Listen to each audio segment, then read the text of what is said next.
À tout juste 3 semaines de l'élection présidentielle, on voulait bien évidemment s'intéresser aux dernières informations qui nous proviennent en provenance des États-Unis. Dernière déclaration des deux candidats, la stratégie aussi de Kamala Harris dans cette dernière ligne droite et surtout au niveau des débats. À la gestuelle des candidats. Merci d'être avec nous, Dominique Simonet. On va en parler dans un instant avec vous. Juste le temps pour nous de revenir sur ce qu'il s'est passé ces dernières heures, Magali Lunel. Donald Trump, ça nous fait beaucoup rire, faisait un town hall qu'on pourrait traduire par réunion publique. Et justement, son langage corporel a beaucoup fait réagir la presse américaine. Ah oui, on ne parle quasiment que de ça aux États-Unis. Alors c'était effectivement la nuit dernière à Oaks, précisément en Pennsylvanie. Donc était là pour, on le voit, la réunion publique, vous le disiez, c'est là en fait répondre à l'assistance, répondre à toutes les questions. Et puis à un moment donné, regardez, il y a une personne qui s'évanouit. Puis une deuxième, dans les deux cas, le candidat républicain a demandé à ce que l'Ave Maria soit diffusée. Ça lui a, semble-t-il, donné quelques idées, parce qu'à ce moment-là, voilà ce qu'il déclare. Ces deux personnes qui sont tombées sont des patriotes, nous les aimons, et grâce à elles, nous avons eu droit à de la bonne musique, n'est-ce pas? Alors mettez le YMCA.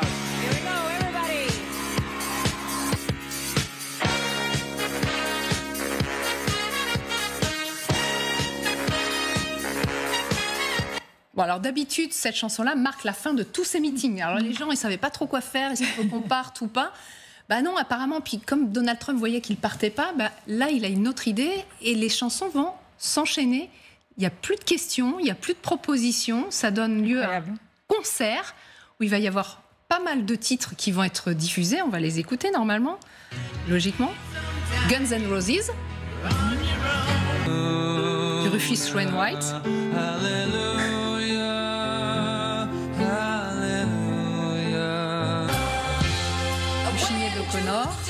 enfin voilà, il y a eu du Elvis Presley, 9 chansons en tout. Ça a duré près de 40 minutes durant lesquelles Donald Trump est resté sur scène. Il s'est balancé, a serré des mains, montré du doigt la foule. Alors quand Trump applaudit, trouve ça absolument génial, que c'était un moment plein d'amour. De toute façon, le candidat américain est connu pour être un peu iconoclaste quand même, et connu pour ses moments improvisés. La presse américaine, en revanche, n'a pas tout compris. Elle a trouvé ça, je cite, parce que c'est les mots que j'ai pu voir, bizarre, confus, étrange, assez surprenant, puisqu'on n'est qu'à 22 jours du scrutin. Oui.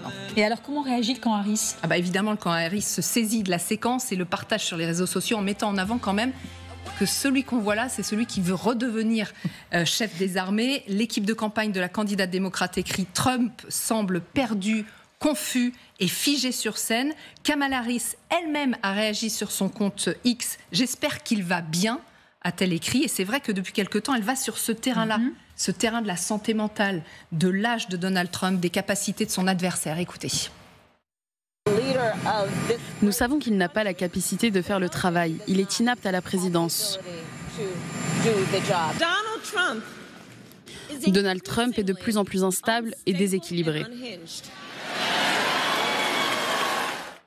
Et d'ailleurs, samedi dernier, Kamala Harris a publié son bulletin de santé. Elle met ainsi la pression sur Donald Trump, qui avait promis de le publier, mais qui ne l'a jamais fait. Donald Trump, qui a eu 78 ans au mois de juin. S'il était élu, il deviendrait à la fin de son mandat le président le plus âgé de l'histoire des États-Unis. Merci beaucoup Magali. Dominique Simonet, qu'est-ce que ça nous dit, ce que vient de nous raconter Magali sur cette fin de campagne? On a l'impression qu'il y a beaucoup de paillettes et on n'entre plus du tout dans les sujets de fond.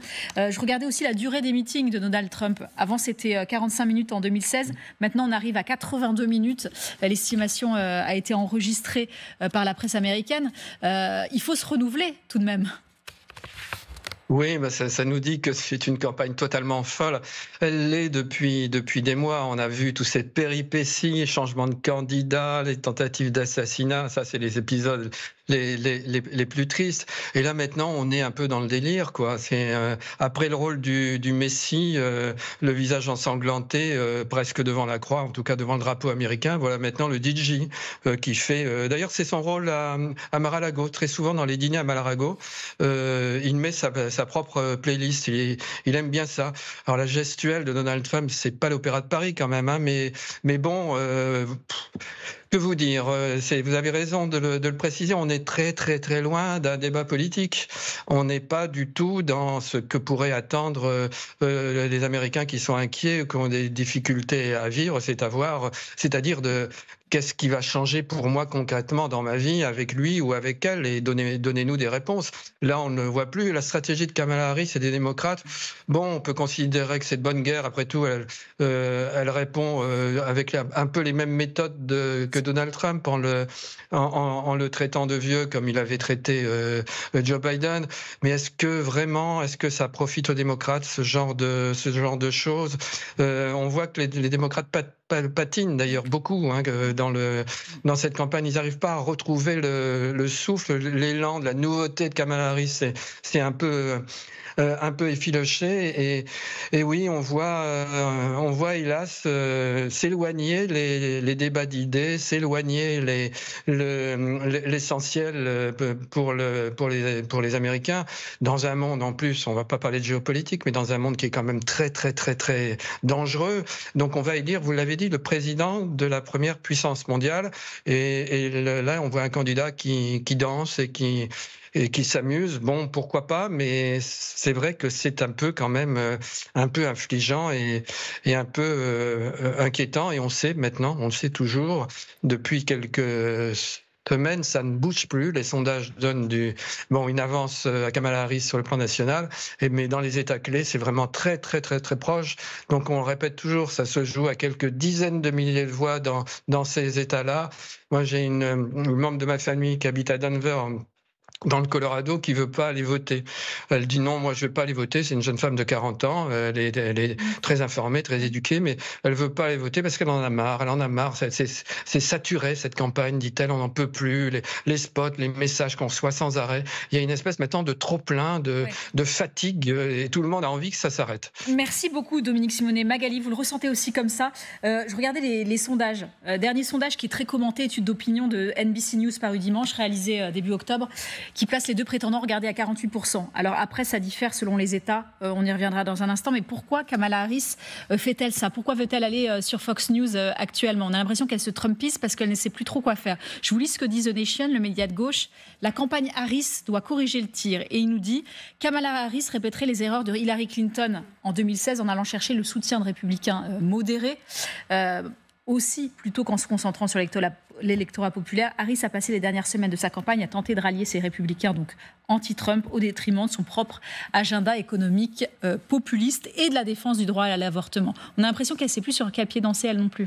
Il y a un diplomate qui est d'ailleurs en poste aux États-Unis qui me disait hier, en fait, il y a un parfum de 2016 dans cette campagne, dans ces derniers jours de campagne, parce qu'en effet, peu importe ce que fait Donald Trump, de toute manière, c'est lui qui est toujours en haut de l'affiche. C'est-à-dire qu'on ne parle que de lui, on ne parle que de son comportement, de ses sorties. Là, c'est vrai que c'est dans toute la presse, ce qui s'est passé la nuit dernière en Pennsylvanie. Et que derrière, on a une Kamala Harris qui essaye en permanence de rattraper et d'essayer d'avoir une ou deux déclarations qui puissent faire la une. Mais en fait, elle n'y arrive pas. C'est-à-dire que c'est vrai qu'elle n'a pas du tout insisté jusqu'à présent sur les 78 ans de Donald Trump. Ouais. Bon, elle voit quand même que la presse, notamment, il y a eu plusieurs articles dans le New York Times la semaine dernière en disant quand même les discours de Donald Trump sont de plus en plus confus, de plus en plus longs. On comprend de moins en moins ce qu'il raconte. On a l'impression que ça passe plus, quoi. Non, parce qu'en même temps, regardez, il lui-même est fatigué de la campagne, il se met il met sa playlist et puis on a l'impression d'un gourou sur scène, d'une communion avec la foule qui est venue l'écouter.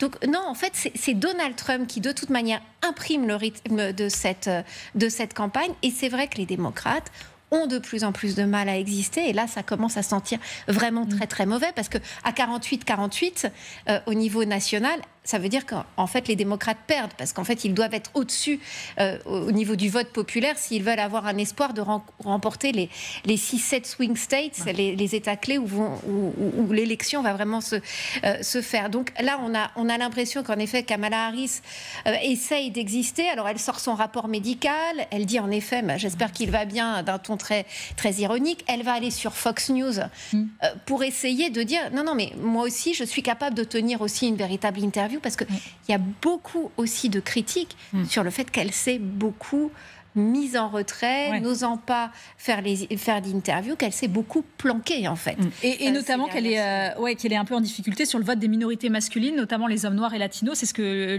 essayait de rattraper Barack Obama, qui s'adressait justement lors d'un déplacement en soutien à Kamala Harris à Pittsburgh en Pennsylvanie à ces Afro-Américains qui hésitaient à voter pour elle, justement en disant vous n'êtes pas prêts à élire une femme présidente. Et donc quand elle est allée sur Fox News, regardez ce qu'a dit Donald Trump. La menteuse Kamala Harris a judicieusement choisi Breitbart de Fox News pour faire une interview bien nécessaire car elle est considérée comme étant juste et équilibrée, bien que souvent très doux envers ceux du circuit des cocktails de gauche. Ça l'a rendu fou furieux qu'elle aille sur Fox News. D'abord, qui aurait cru qu'elle serait allée là maintenant à cet instant T sur Fox News? C'est un peu obligatoire parce qu'il faut qu'elle sorte de sa zone de confort, Kamala Harris, si elle veut réussir à marquer. Et qu'elle aille parler à... Parce que là, c'est difficile. En fait, ils sont dans deux mondes tellement différents, Donald Trump et Kamala Harris, qu'elle essaie de l'attaquer sur le côté rationnel, sur son âge, sur ce qu'il dit, sur les mensonges qu'il profère, du style on tue les bébés après la naissance, enfin... pour citer un des exemples les plus spectaculaires. Mais Donald Trump, il n'est pas du tout sur ce registre. Il n'est pas dans le cartésianisme, il n'est pas dans la logique, il n'est pas dans la cohérence. Donc elle essaie de l'attaquer sur ce chapitre-là, mais évidemment, ça n'a pas de prise. Et puis, c'est vrai que Donald Trump, il n'a pas un rapport d'homme politique avec ses sympathisants. C'est plus une secte. Donc, quoi qu'il fasse, au bout du compte, ceux qui sont pour lui ne l'abandonneront jamais. Quelle que puisse être son attitude. Là, franchement, moi, je ne connais pas un autre pays au monde où on peut avoir un candidat à la présidentielle. Et cette image, regardez. Comme ça, là, voilà. Alors, le pire, c'est l'animatrice derrière qui enchaîne. Et alors, il le fait souvent à la fin de ses meetings. Il aime bien faire un petit pas de danse. Mais il y a une autre information qui est quand même très, très impressionnante et très inquiétante. Un spécialiste de tout ce qui est réseaux sociaux, et on sait qu'il y a beaucoup de fake news qui circulent, etc., estime qu'il y a aujourd'hui à peu près 35 millions d'Américains qui n'accordent plus d'importance au fait de savoir si une information est vraie ou fausse. C'est-à-dire que la vérité a disparu du schéma mental et de la réflexion de 35 millions d'Américains quand même. C'est un chiffre absolument spectaculaire. Et à partir de là, évidemment, Donald Trump, il a un boulevard devant lui parce qu'il peut dire et faire n'importe quoi. À partir du moment où les gens sont des sympathisants républicains, ça n'a plus aucune incidence pour l'instant. Et on ne parle plus du tout d'économie. 1830 milliards de dollars, le déficit public des États-Unis, hors de contrôle. Pas un seul mot dans le town hall de Donald Trump hier et pas de mot de Kamala Harris à ce sujet dernièrement.